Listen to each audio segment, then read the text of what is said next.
सरकार का झूठ बेनकाब। मुल्क में जहनी गुलाम बैठे हैं जो तरक्की नहीं कर सकते।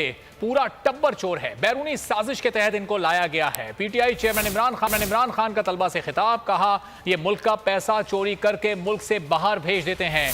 ये सोचते हैं कि एड लेकर काम चला लेंगे। आज हम मखरूज मुल्क हैं। वजीर आजम जगह जगह कर्जा मांगता फिर रहा है। इन्होंने मुल्क को दिवालिया कर दिया है। जब वजीर आजम ऐसी बातें करे तो मुल्क और कौम की इज्जत कौन करेगा? फैसला कर लें, कश्तियां जलाकर ये काम करना है तो कर सकते हैं।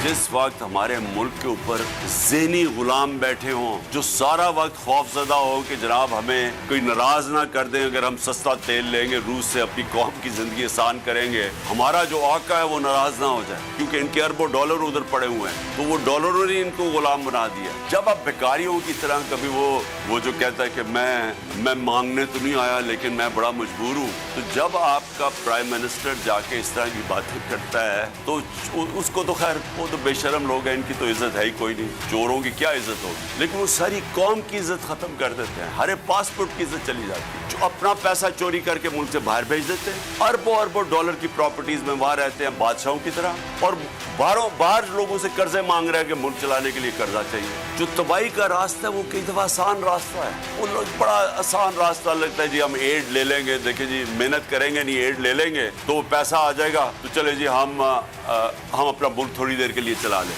ये तबाही का रास्ता है।